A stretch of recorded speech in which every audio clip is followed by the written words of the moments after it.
Hello guys, welcome back to the NW Sportscast. Some bad news today. JP Crawford, he is headed to the IL with a left oblique strain, and apparently that is an injury that could last up to about a month.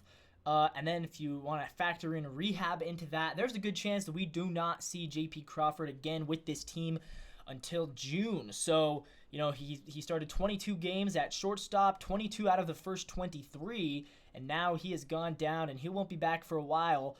And in the meantime, the Mariners have called up Leo Rivas. So Leo Rivas, let's get the little scouting report on him. If you didn't know who Leo Rivas was, you probably aren't the only one, because there's not a whole lot of people who do know who Leo Rivas was. I didn't even really know who this guy was. He wasn't really on my radar.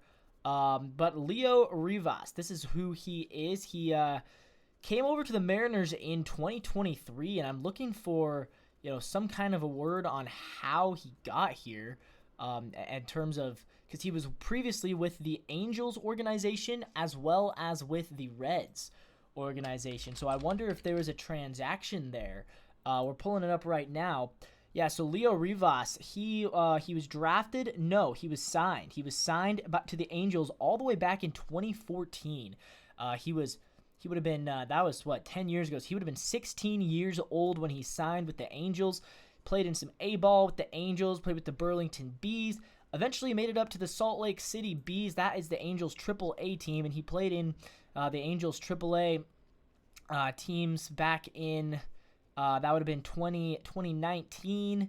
But eventually he moved on from the Angels. He was traded. He was traded to the Reds, and it looks like the Angels didn't get anything for him, so he was just traded for nothing. He was traded for cash to the Reds, and then he never made it to the major leagues with the Reds. He made it to their AAA team as well, played for the Louisville Bats. He was their starting second baseman in 2022, and then in 2023, he ends up going, in 2023, he ends up going to the Arkansas Travelers. So he signs with the Mariners in 2023, and he was the starting shortstop last year for the AA Arkansas Travelers. And with the Travelers, we're going to look at his stats back in 2023. He had 255 with a 411 on base, 347 slugging, 757 OPS. He stole 50 bases and was caught stealing 10 times.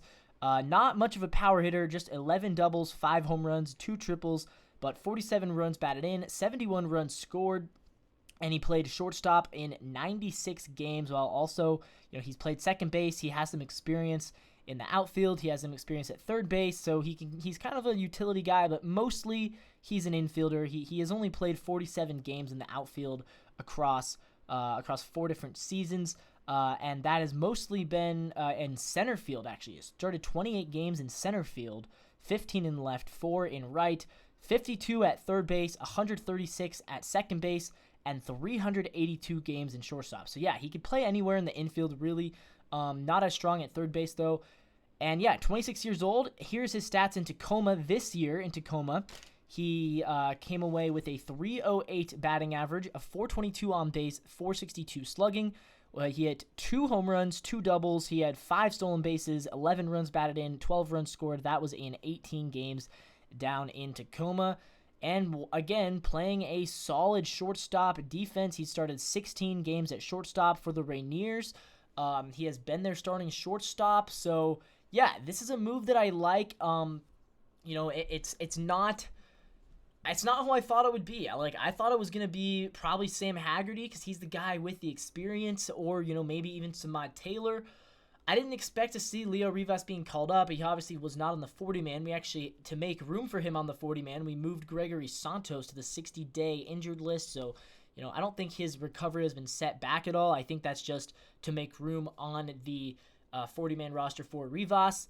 And it'll be interesting to see how he does. Dylan Moore supposedly is going to be your starting shortstop, but Rivas as your backup shortstop, he's also a switch hitter. So you could potentially say, if you want to play Rivas against righties and play Dylan against lefties, I don't know but that would mean Rivas is getting the majority of starts at shortstop, and I'm not sure if I'm there yet. I'm not sure if I'm there yet with Rivas to be, I would have preferred to call up Ryan Bliss too, but that's again, this is what we're doing. We went with Leo Rivas, and it really is eerily similar to the Jose Caballero move last year.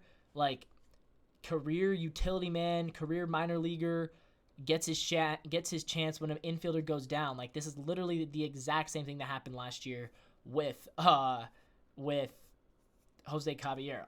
So from that standpoint, it's like, okay, well, man, we're doing the same thing.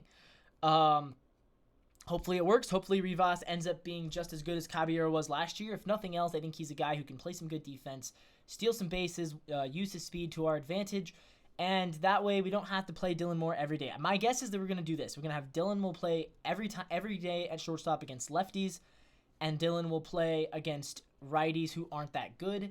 And if you're facing a tough righty, you throw out Rivas, because Dylan Moore is worth nothing against a right-handed pitcher who knows what he's doing.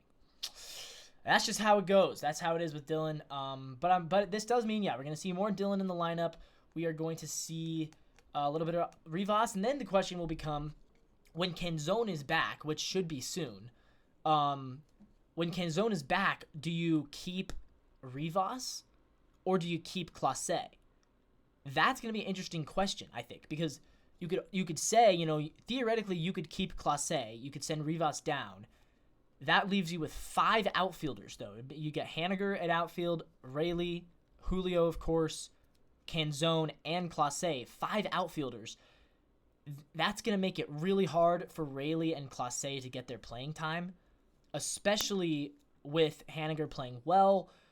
Although then that becomes the argument of perhaps you start using Mitch as a DH a lot more, Mitch Haniger as a DH, but that's going to take at-bats away from Mitch Garver.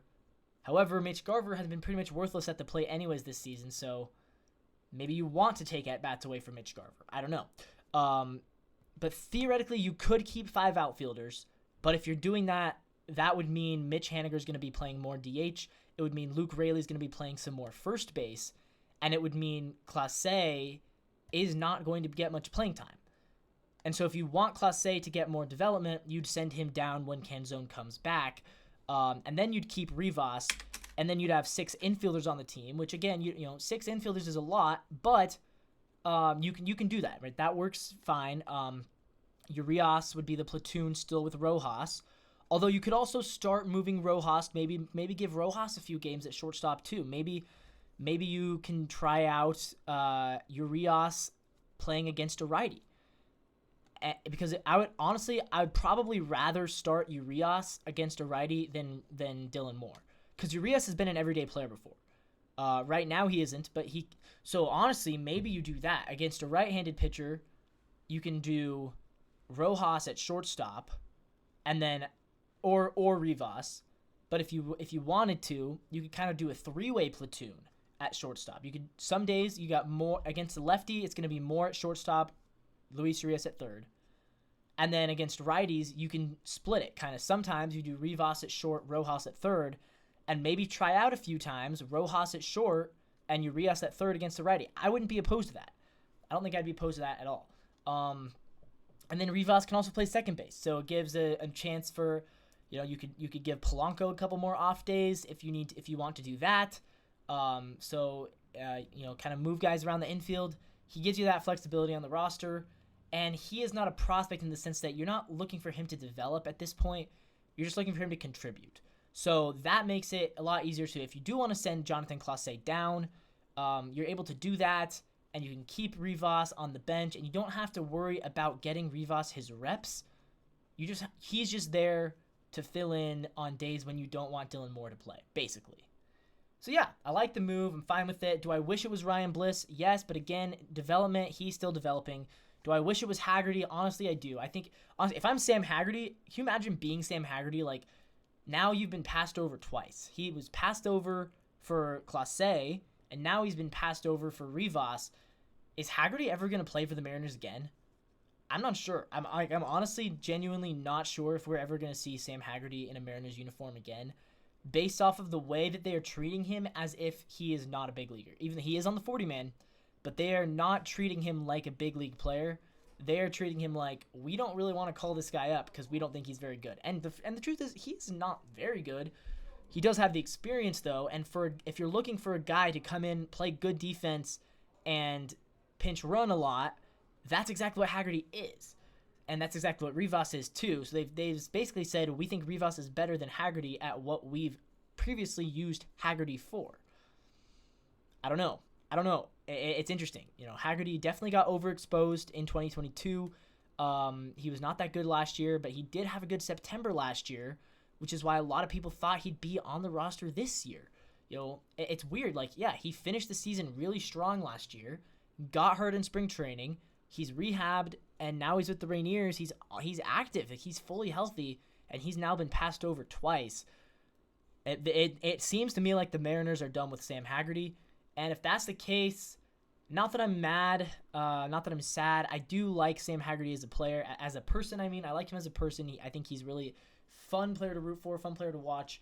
He's not really a major league player. So, yeah, I'm fine with Rivas being the move. I hope the Mariners know what they're doing here, and I hope that J.P. Crawford heals quickly because we do need him. And even though his bat hasn't been great, he's the captain of this team, not Julio. The captain is J.P., and we definitely are going to miss his presence, I think. But with that being said, guys, this is the NW Sportscast. If you liked the video, please subscribe to the channel. Hit the bell for notifications. We're going to have live reactions to the Seahawks draft tonight, tomorrow, and on Saturday. We do Mariners post games every single day, so you don't want to miss any of that. Subscribe, hit the bell, like the video, comment down below. What do you expect to see out of Leo Rivas? And with all that being said, guys, as always, go Mariners, and we'll see you guys tomorrow. Or actually, no, we'll see you guys later tonight. Go M's.